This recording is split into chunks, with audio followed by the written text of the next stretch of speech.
खरगोन शहर में प्राकृतिक खेती को बढ़ावा देने विशेष कार्यशाला का आयोजन किया गया। आयोजन में खरगोन के विधायक बालकृष्ण पाटीदार और जिला कलेक्टर सुश्री भव्या मित्तल सहित बड़ी संख्या में किसान शामिल हुए। दरअसल आपको बता दें, इस अवसर पर किसानों के लिए तकनीकी संगोष्ठी एवं प्रदर्शनी का आयोजन किया गया। इस आयोजन के दौरान किसानों को संबोधित करते हुए बताया कि मध्य जन कल्याणकारी योजनाओं के प्रभावी क्रियान्वयन के उद्देश्य से कृषि आधारित विशेष अभियान के अंतर्गत प्राकृतिक खेती को प्रोत्साहित करने के लिए जिले में कार्यक्रम आयोजित किए जा रहे हैं। रासायनिक खादों से मनुष्य सहित प्राकृतिक को भी नुकसान हो रहा है। दरअसल आपको बता दें, जिसके लिए जैविक फसलों से मनुष्य और प्राकृतिक दोनों को लाभ पहुंचेगा। दरअसल हम आपको बता दें, तालाबों की मिट्टी में जीवामृत होता है, जिसे खेत में डालने से फसलों की अच्छी पैदावार होती है।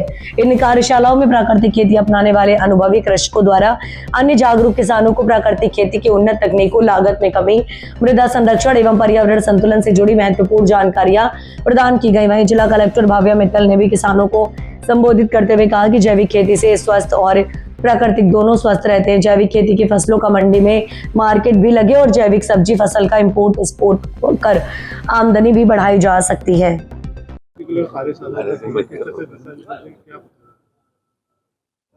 इस समय पूरे देश में हमारे प्रधानमंत्री जी के 12 वर्षों का जो शासनकाल है, 12 वर्ष बेमिसाल, 5 जून से लेकर कल परसों 21 जून तक ये कार्यक्रम चला। उसी कड़ी में उन कार्यक्रमों की श्रृंखला में ये आज का जो प्राकृतिक खेती ये विषय आज पूरे देश में 2 दिन इसकी कार्यशालाएं हैं।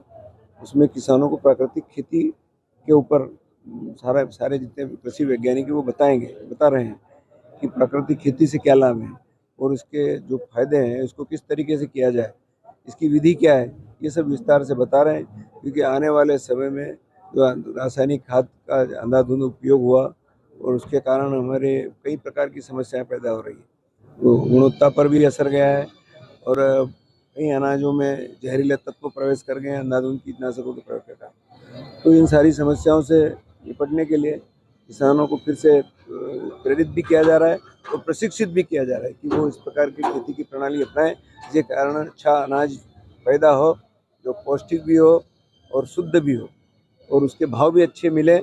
वो इस प्रकार से एक व्यापक कार्यक्रम है।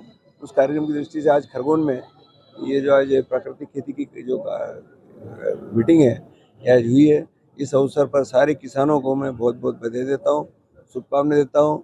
वो इसका लाभ लेकर के सरकार के द्वारा संचालित योजनाओं का लाभ लेकर के प्राकृतिक खेती करें और अच्छा अन्न उत्पादित करें और लाभ कमाएं। धन्यवाद।